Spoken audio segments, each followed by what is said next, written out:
दोस्तों, बहुत पुरानी बात है। एक जंगल में एक गुरुकुल था जिसमें बहुत सारे बच्चे पढ़ने आते थे।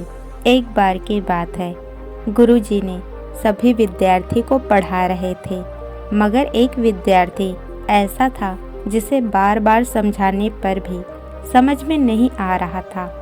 गुरुजी को बहुत तेज से गुस्सा आया और उन्होंने उस विद्यार्थी से कहा, जरा अपनी हथेली को दिखाओ बेटा। विद्यार्थी ने अपनी हथेली गुरुजी के आगे कर दी। हथेली देखकर गुरुजी बोले, बेटा तुम घर चले जाओ, आश्रम में रहकर अपना समय व्यर्थ मत करो, तुम्हारे भाग्य में विद्या नहीं है। शिष्य ने पूछा, क्यों गुरुजी? गुरुजी ने कहा, तुम्हारे हाथ में विद्या की रेखा नहीं है।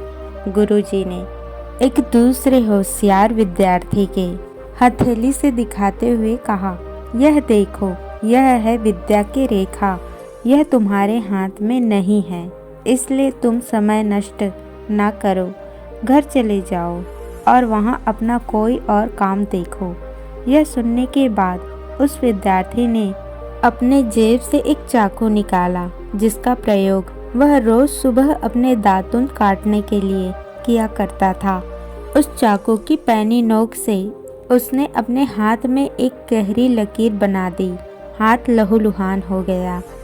तब वह गुरुजी से बोला, मैंने अपने हाथ में विद्या की रेखा बना ली है गुरुजी। यह देखकर गुरुजी द्रवित हो उठे और उन्होंने उस विद्यार्थी को गले से लगा लिया। गुरुजी बोले, तुम्हें विद्या सीखने से दुनिया की कोई ताकत नहीं रोक सकती बेटा। दृढ़ निश्चय और परिश्रम हाथ की रेखाओं को ही बदल देते हैं। दोस्तों, क्या आप जानते हो कि वह विद्यार्थी कौन था?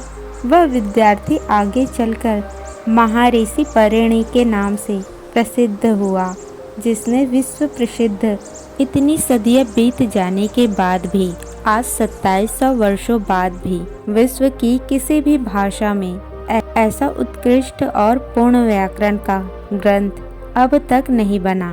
तो दोस्तों, इस कहानी की शिक्षा ये है कि लोग चाहे जो भी बोले, हम हरेक को गलत साबित करते हुए अपनी लगन और परिश्रम के दम पर जो चाहे वो सब कुछ हासिल कर सकते हैं।